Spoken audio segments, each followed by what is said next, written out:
This channel does not promote any violent, harmful, or illegal activities. All content provided by this channel is meant for an educational purpose only. Top quality और consistent performance के लिए सिर्फ silver pumps नाम याद रखना। হেসে হেসে নিশানা করা শ্রীরামপুরের সাংসদের বরাবরের অভ্যেস। তবে শনিবার দলেরই একটি পোস্টে তিনি যখন অমত পোষণ করে কমেন্ট করছিলেন, তখন হয়তো সেই হাসি মুছে গিয়েছিল তার মুখ থেকে। যত বচসার সূত্রপাত শুক্রবার কসবায় হওয়া নৃশংস ঘটনা প্রসঙ্গে বিরূপ মন্তব্য করে বসেন শ্রীরামপুরের তৃণমূল সাংসদ কল্যাণ বন্দ্যোপাধ্যায়। রাজ্যের সরকারি প্রতিষ্ঠানগুলির সামগ্রিক নিরাপত্তা নিয়ে প্রশ্ন করা হলে তিনি বলেন, নিরাপত্তা সবই রয়েছে, কিন্তু একজন বন্ধু যদি বান্ধবী তাহলে সেখানে নিরাপত্তা কি করে দেবে বলুন তো আমাকে? কলেজের ভেতরে যদি করে সেখানে পুলিশ থাকবে কলেজে? প্রাক্তনরা ঢুকলো কি করে? তাদের সঙ্গে নিঃসন্দেহে প্রাক্তনরা যখন ঢোকে তখন তো সেই নিঃসন্দেহে কিছু লিঙ্ক আছে। প্রাক্তনও আর যাই হোক, সে তো ছাত্র, সে তো পুরুষ।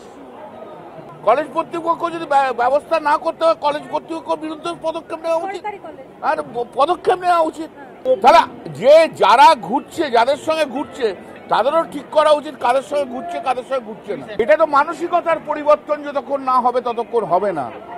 এটাকে কোনো আইন চাপা দিয়ে, আইন দিয়ে, পুলিশ দিয়ে এ করে হবে না। এটা মানসিকতার পরিবর্তন থাকতে হবে, পরিবর্তন চাই। শুধু কল্যাণ নন, মন্তব্যের বাহারে নজর কেড়েছেন কামারহাটির তৃণমূল বিধায়ক মদন মিত্র। আপনাকে বলেছে মেয়েদের বিভাগের সাধারণ সম্পাদক করবে, এইটা হওয়ার জন্য আপনি গেলেন কেন? আপনি গেলেন যখন আপনার চারটি বন্ধু নিয়ে গেলেন না কেন?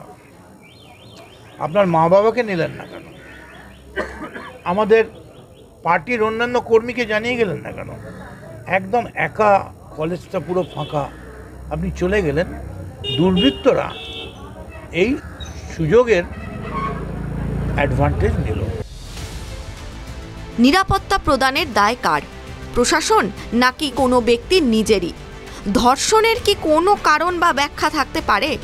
কল্যাণ মদনের মন্তব্যে আপাতত এই প্রশ্নগুলোকেই কিন্তু উস্কে দিচ্ছে। কিন্তু উত্তর কে দেবে? উত্তর দেওয়ার লোক না মিললেও নিন্দার মিলেছে। যা করেছে খোদ তাদেরই দল। শনিবার নিজেদের সমাজ মাধ্যমে কল্যাণ মদনের মন্তব্যের নিন্দা করেছে তৃণমূল। জানিয়েছে, ঘটে যাওয়া নৃশংস ঘটনা প্রসঙ্গে সাংসদ কল্যাণ বন্দ্যোপাধ্যায় ও বিধায়ক মদন মিত্র যে মন্তব্য করেছেন তা তাদের ব্যক্তিগত মতামত। দল তাদের বক্তব্যের সঙ্গে কোনোভাবেই একমত নয় এবং এই মন্তব্যগুলিকে কড়াভাবে নিন্দা করছে। এই ধরনের বক্তব্য কোনোভাবেই দলের অবস্থানকে প্রতিফলিত করে না। দলের লাইনে সুর চড়িয়েছেন সাংসদ মহুয়া মৈত্র। ওয়াকিবহল মহল বলে তার সঙ্গে আবার কল্যাণের তেলে বেগুনে সম্পর্ক। তিনি কারণ নাম না করেই ইঙ্গিতে কল্যাণ মদনকে নারী বিদ্বেষী বলে কটাক্ষ করেছেন। এদিন নিজের এক্স হ্যান্ডেলে মহুয়া লিখেছেন, নারী বিদ্বেষ দলীয় সীমানা দেখে না, কিন্তু যারা এমন মন্তব্য করেন তাদের নিন্দা করতেও তৃণমূল কংগ্রেস পিছুপা হয় না। ও বলেছে তো আমি নারী বিদ্বেষী, তাই তো টুইটটা মহুয়া মৈত্র। আমার প্রথম প্রশ্ন হচ্ছে, উনি 1.5 মাসের হনিমুন করে কি এসে ফিরেছেন ভারতবর্ষে? আর ভারতবর্ষে ফিরে এসেই কি পিছনে লাগা আরম্ভ করে দিয়েছেন? নারী বিদ্বেষী আমি নই, আমি নারীদের জন্য সবচেয়ে বেশি কথা বলি। আর মহুয়া মৈত্র এতটাই নারী বিদ্বেষী যে কৃষ্ণনগর পার্লামেন্টে কোনো মহিলা কর্মী, ভালো নেত্রী যারা, তাদেরকে উঠতে দেয় না। আপনি আমাকে নারী বিদ্বেষী বলছেন? 40 বছরের বিয়ে ভাঙিয়ে সেই বউকে রেখে দিয়ে তারপর আপনি এসে আরেকটা বিয়ে করলেন।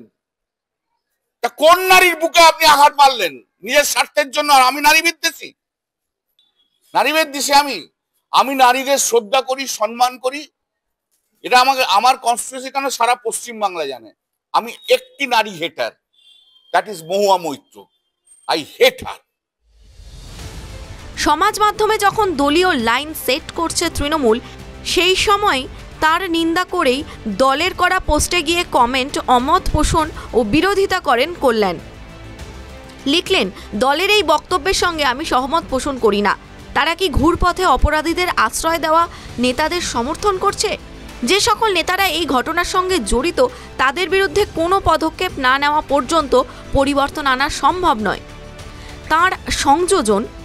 এর থেকেও বেশি দুর্ভাগ্যজনক, যে সকল নেতারা 2011 সালের পর এসেছে তারাও কিন্তু এই ধরনের অপরাধের জন্য মাঝে মধ্যেই প্রশ্নের মুখে পড়ছেন।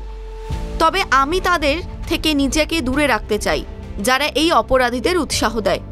আমার বিবৃতির আসল অর্থ বুঝতে হলে একটি নির্দিষ্ট স্তরের নৈতিক ও বৌদ্ধিক দীপ্তি প্রয়োজন, যা আপাতত অনুপস্থিত বলেই মনে হচ্ছে। TV9 Bangla digital.